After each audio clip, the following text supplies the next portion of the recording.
Welcome to KOSINIMA Convos, the interview series where we encourage all of our guests, filmmaker or otherwise, to say it with their chest. I'm your host, Oluwaseun Babalola. I'm a filmmaker, television producer, and founder and executive director of KOSINIMA Inc. KOSINIMA is a nonprofit providing grant funding and cultivating community with Black creatives across the globe.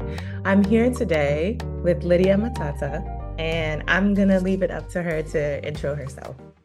Thank you, Sion. I'm really, really glad to be a part of this, to be speaking with you. My name is Lydia Matata. I am a filmmaker based in Nairobi, Kenya. I make films about the people, issues, and experiences that move me. I am one of the writers of Country Queen, which is Kenya's first series on Netflix. I have also written, directed, and produced several of my own works. Most recently is Kenyan on Mars, which is a documentary screening now on Al Jazeera's Africa Direct platform. I also recently completed a short fiction film project called Pepo Kali, which means strong wind in Kiswahili, and I am one of KOSINIMA's grantees through this project. Pepo Kali, again, which means strong wind. It's about a woman who has lost her daughter, a biker, who dies in a road accident. And she decides that the best way to process her grief is by learning how to ride a motorcycle herself. But then her grief becomes much more complicated as the lessons progress. I'm going to talk about Pepo Kali because that was one of your films that was a grantee for the KOSINIMA grant. So can you tell me, you introed the film a little bit, but can you tell me a bit more about it and why you made it? I wanted to make this film for two reasons. The short is a proof of concept of a feature film, my first feature film project. Kenya has there's a growing trend of women bikers and women-only motorcycle clubs. I think it's happening like everywhere. And I would see them on my Instagram feed and I was obsessed. They looked so cool, so powerful. And I started to think about, scenarios and stories. And I think at the time, I think it was during the pandemic, and there's a lot of loss and grief around. My mom got sick with COVID and I had to take care of her, and it was so frightening. My father got sick with something else. And I think we were all grappling with one of us could go and there would be a need to process that. And I think there were also a lot of losses during that time. COVID, I was losing jobs. I was losing friendship breakups and all these things. And it was just, how do you move on from something that is painful, or how do you process it in a healthy way? And this character came in my head. Initially 3 characters, because the feature film was a mess. I thank God for the short. We have to start somewhere. It just has to get on the page. That's all. It was, and then it kept getting rejected. I was just like, and I look back and I'm like, good. Thank you for not funding whatever that was. All funders everywhere. I'm very grateful. And the thing I will say about the funding, no one was giving me. I was shortlisted for a bunch of stuff. There was some funding that was very little that fell through. And KOSINIMA was my first fund, and then my only fund for a while. I freaked out. I emailed Sayud to say, oh my God, take back your money. I don't know what to do. And what did I say though? I said, relax, it'll come. Yes. I felt afraid to tell you because my experience with people who you take money from is they're like cutthroat. It's like taking money, or taking money from a loan shark. Where is my film? it's like very frightening.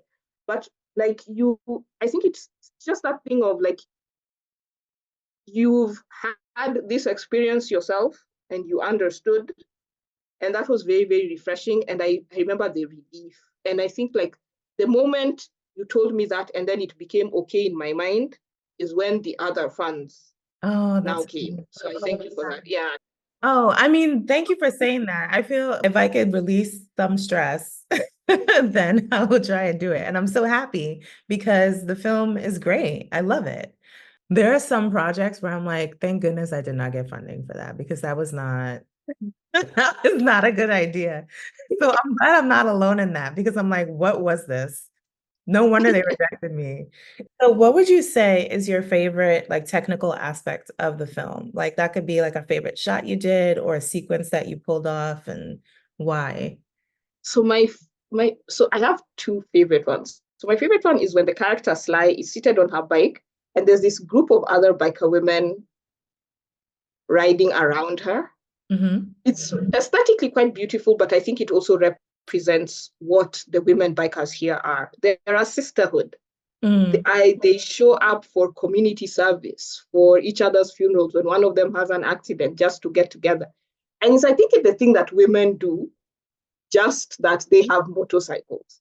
Um, and the second scene is when the character who's died is on the bike doing things with her hand and stuff like that.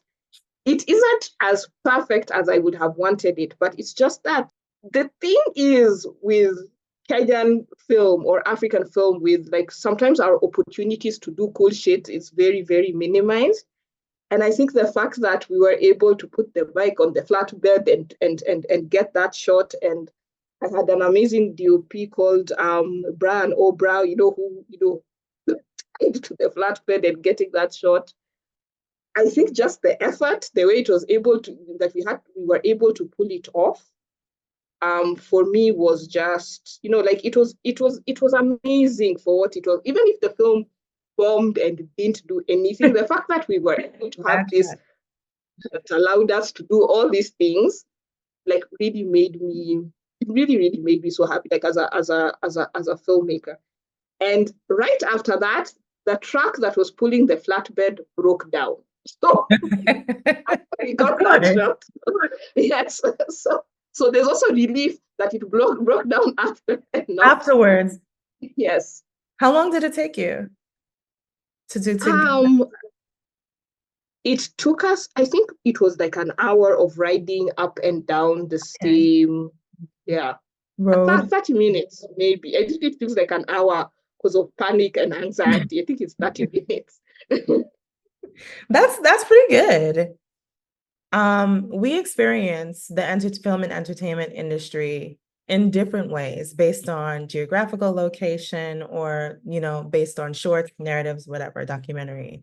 So as a filmmaker, as a Kenyan filmmaker, what do you think is something about the industry that you've experienced that you really think should start, being discussed or being addressed, or things that could help, move it forward? Okay, those are several things. That is a thesis, but I think, okay, so one thing, like the way I make films, like Kenyan on Mars and Chovu and Sungura and all these things. Let me first say what Chovu is about, may I? Yes.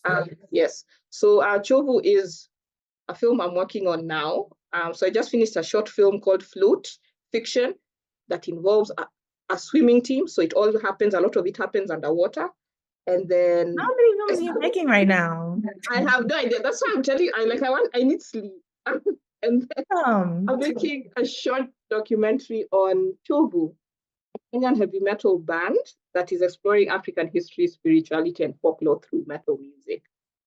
And the reason why I make these films like Pepokali and all these things, I think over time, my ethos became changing the way African people and African experiences are presented in cinema. Mm-hmm. I think one of the things that I kind of still see, because the thing with Kenya is we have a local film industry, but then we also have a local film industry that is also very foreign based. Mm-hmm. And so the stories that are championed, there's the same template. I think if it's not rom-com or action, everything in between is what an NGO has told us we need to be dealing with. I'm not saying African stories must be anything, but I just wish that we would just be allowed to be, because there's this thing, there's a lot of these conferences now in Kenya called solution storytelling. It's happening a lot in documentary.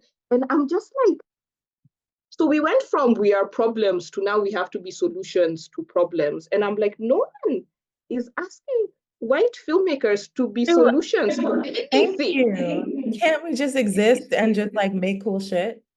Exactly. Like I remember like during the pandemic, couldn't get any funding because every fund was about decolonization. And I was just like, are you asking white people who did the colonization to make decolonized films? Like, what Right, are because we they should be doing? making them. Exactly, not us. I really do feel that's affected me a lot. I think because I'm both African and female, so that Yeah. is, yeah, a lot. The And double we whammy. are, Yeah. it's a double whammy. Kenya is it's very patriarchal, Mhm. and the way it is here is women can be writers, women can be writer producers, they cannot be directors, DOPs, anything that is holder of the vision is Yes. very much, it isn't said, but it's kind of said. Being a Black woman in the United States, where oftentimes I'm the only Black person on set, and oftentimes I'm the only Black woman on set, and then working in Africa as an African woman, as an African filmmaker, I've totally also experienced what you're experiencing. I don't know, do you feel like mindsets change depending on what type of African you are? That's like